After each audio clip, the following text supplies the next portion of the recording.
Assalamualaikum warahmatullahi wabarakatuh. Rekan-rekan sekalian, kembali kita berjumpa di Jejak Semesta 65 Channel. Dan kali ini kita akan membacakan suatu risalah tentang ilmu dan hikmah yang tercantum di dalam kitab Ilmu Aulia atau Ilmu Para Wali Allah. Yang kitab ini ditulis oleh Al-Hakim At-Tirmizi. Beliau wafat pada tahun 320 Hijriah. Saudara, beliau adalah seorang ulama besar dan kita juga pernah membacakan riwayat beliau di dalam video yang lain. Karena itu kita langsung saja pada kesempatan ini kita membacakan risalah, salah satu risalah yang dimuat di dalam buku beliau ini. Ada golongan yang lebih tinggi daripada golongan ini. Mereka adalah orang yang menyeru kepada Allah dan menyucikannya. Mereka memahami segala sesuatu dengan hati sehingga mereka sanggup menangkap makna-makna di balik bentuk formal segala sesuatu. Mereka tahu bahwa yang dicari dari segala sesuatu bukanlah bentuk formalnya, melainkan makna-makna batin yang lebih dalam di balik bentuk-bentuk formal, dan makna-makna itu hanya bisa ditangkap dengan hati. Ketika mereka sanggup menyelami makna-makna terdalam dari segala sesuatu, maka mereka ikut terlibat di dalam makna-makna itu. Diriwayatkan dari Rasulullah SAW bahwa beliau bersabda, yang artinya tidak ada ayat kecuali mempunyai bentuk lahir dan makna batin. Tidak ada huruf kecuali mempunyai batas akhir dan awal permulaan. Hadis ini diriwayatkan oleh Ibnu Hambal, Al-Malik An-Nasai dan At-Tirmizi sendiri.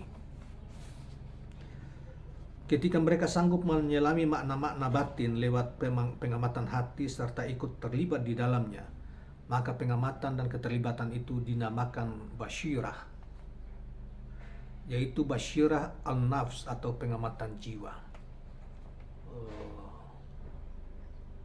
atau basyirah penglihatan batin yang biasa diterjemahkan dalam bahasa Indonesia. Ini terjemahkan sebagai basyirah an-nafs, diterjemahkan sebagai pengamatan jiwa atau penglihatan jiwa. Pengamatan langsung dan keterlibatan itu hanya bisa terjadi tatkala tabir penghalang tersingkap. Tabir penghalang itu adalah bayang-bayang hawa nafsu. Dan hawa nafsu adalah nafsunya nafsu. Ketika jiwa melepaskan diri dari belenggu hawa nafsu, bayang-bayang hawa nafsu masih menghantui jiwa. Tapi apabila mereka sanggup menyelami makna-makna batin lewat pengamatan hati serta ikut terlibat di dalamnya, semua tabir penghalang itu tersingkap, baik tabir yang tipis maupun yang tebal. Dan ketika jiwa mereka menjadi khusyuk kepada Allah, hati mereka tersambung di alam malakut atau alam malaikat yang dibukakan bagi mereka hikmah tertinggi. Ada dua jenis ilmu dan ada dua jenis hikmah. Masing-masing jenis mempunyai banyak macam, seperti halnya ilmu juga bermacam-macam, demikian juga hikmah bermacam-macam. Sebagaimana hadis Nabi SAW yang artinya tidak ada ayat kecuali mempunyai bentuk lahir dan makna batin. Pengetahuan tentang lahir ayat dinamai ilmu, sedang pengetahuan tentang batin ayat dinamai hikmah. Allah berfirman di dalam Al-Quranul Karim, surat Al-Imran ayat 164, yang artinya dan mengajarkan kepada mereka Alkitab dan hikmah. Yang dimaksud dengan kitab adalah makna lahir Al-Quran, sedangkan Al-Hikmah adalah makna batinnya, yaitu yang biasa disebut hikmahnya hikmah atau hikmah al-hikmah atau hikmah tertinggi atau al-hikmah al-ulya. Ketika Allah memberi mereka hikmah tertinggi, mereka dapat melihat langsung apa yang ada di dalam malakut atau di alam malakut dengan pandangan hati mereka. Penglihatan langsung hati itu kemudian menjadi basyirah, atau penglihatan batin atau hujjah yang nyata bagi jiwa. Itulah yang dimaksud oleh firman Allah berikut ini.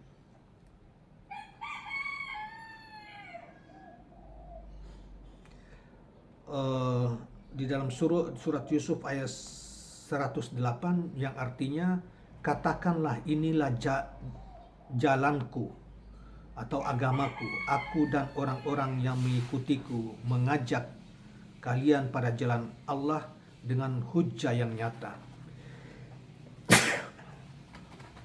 Maaf. Basyirah ini hanya milik para pengikut. Basyirah ini hanya milik para pengikut Muhammad SAW. Para pengikut Nabi Muhammad adalah orang-orang yang berjalan dengan hati mereka menuju Allah, mengikuti jalan beliau. Mereka adalah para pengikut sejati beliau.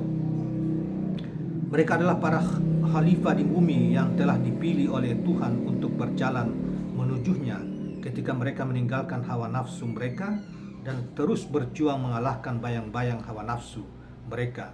Sebagaimana Allah berfirman dalam Al-Quran di dalam surat An-Naml ayat 62 yang artinya, atau siapakah yang memperkenalkan doa orang yang dalam kesulitan apabila ia berdoa kepadanya, dan yang menghilangkan kesusahan dan yang menjadikan kalian sebagai khalifah di bumi. Kata asyu'ah yang dimaksud oleh ayat adalah tabir penghalang yang telah kami sebutkan, yaitu tabir yang akan tersingkap apabila mereka sanggup menyelami makna-makna batin dari sesuatu lewat pengamatan hati serta ikut terlibat di dalamnya. Yang dimaksud dengan khulafa al-ard adalah para khalifah Rasul, yaitu orang-orang yang mengikuti dan mengamalkan sunnahnya, serta para wali, yaitu orang-orang yang mendapat petunjuk Allah karena mereka kembali ke jalannya sebagaimana firman-Nya yang tercantum dalam surat Asy-Syura ayat 13 yang artinya, Allah menarik kepada agama itu orang yang dikehendakinya dan memberi petunjuk kepada orang yang kembali atau menaatinya. Mereka lah yang mempunyai kemurnian ibadah dan senantiasa menepati kebenaran dimanapun. Mereka juga mempunyai ilmu yakin, yaitu keyakinan jiwa, bukan hanya keyakinan hati.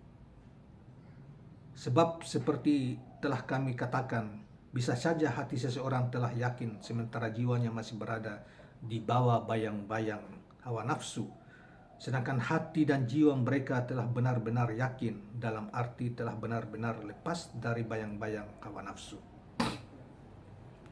Perhatikan bagaimana Allah menyebutkan sifat-sifat mereka di dalam 2 ayat di atas. Dan di akhir tiap-tiap ayat, dia menyebutkan bahwa mereka benar-benar lepas dari kemusyrikan.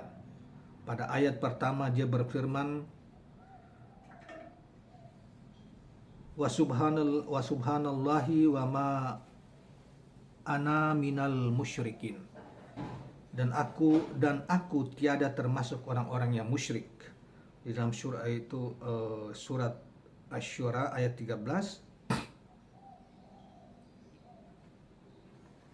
Kemudian di dalam ayat berikutnya,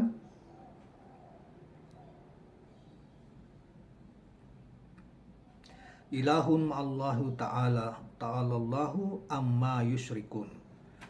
Dalam surat Yusuf ayat 108,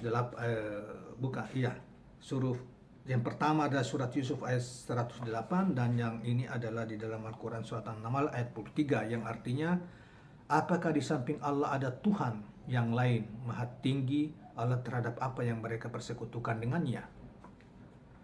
Ini mengajarkan kepadamu bahwa karunia itu atau keyakinan hati dan jiwa tidak akan diberikan Allah kepada orang-orang yang masih mempersekutukan Allah dengan hawa nafsunya, sebab mereka masih belum membebaskan diri dari perbudakan atau belenggu nafsu, sedangkan mereka orang-orang yang mempunyai keyakinan hati dan jiwa telah terbebas dari belenggu nafsu.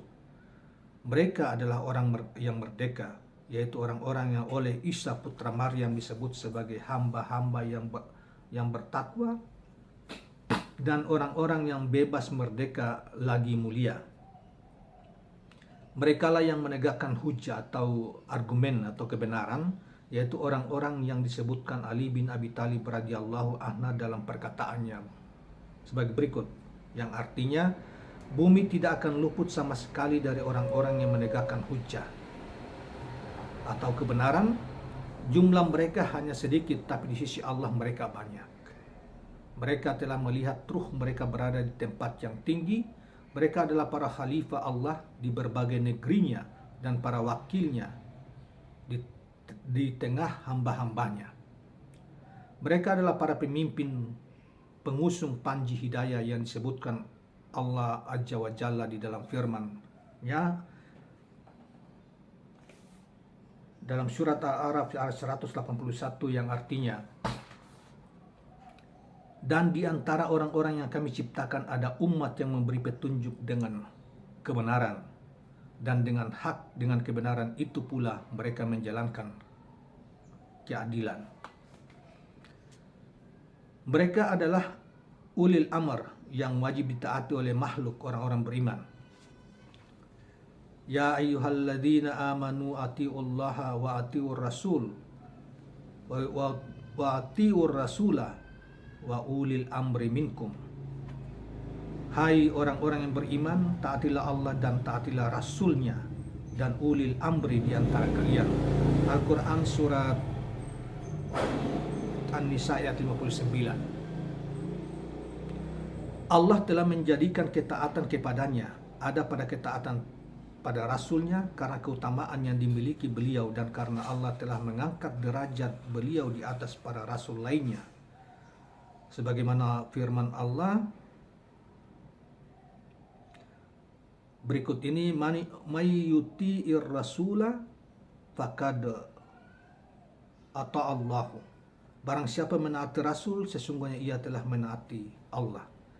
Al-Quran surat, di dalam teks asli kata faqad dalam ayat tersebut tidak ditulis. Ini merupakan bukti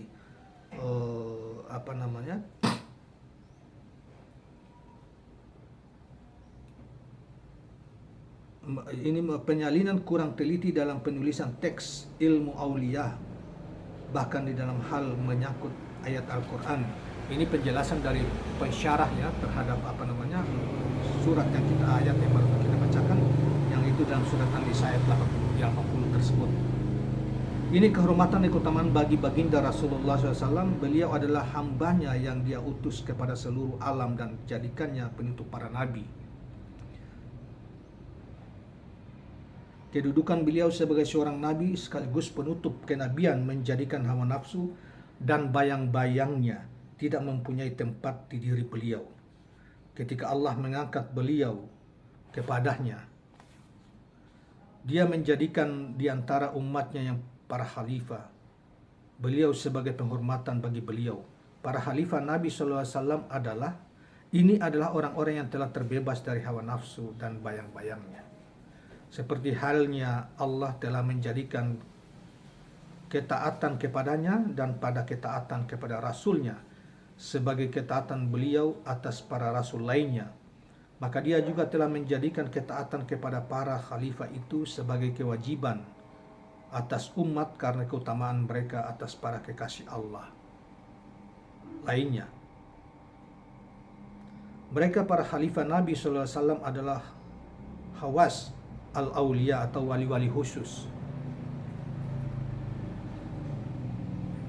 dan wakil-wakil Allah di buminya, yaitu orang-orang yang pada hari kiamat akan berada pada derajat yang tinggi, kedudukan yang agung dan tempat yang dekat dengan Allah Azza wa Jalla, sampai-sampai para nabi dan syuhada merasa iri terhadap mereka. Demikianlah saudara sekalian penjelasan dari Al-Imam Hakim At-Tirmizi di dalam kitab tentang ilmu aulia dengan judul, salah satu bagian dari kitab ini adalah judul Ilmu dan Hikmah. Semoga bermanfaat dan menambah pengetahuan kita tentang hal tersebut. Dan sebelum kita akhiri, kawan-kawan sekalian, jangan lupa subscribe, share, dan like channel ini, karena kehidupan dari channel ini sangat tergantung kepada kesediaan dan ketulusan Anda untuk menekan tombol like, subscribe, dan share. Terima kasih. Assalamualaikum warahmatullahi wabarakatuh.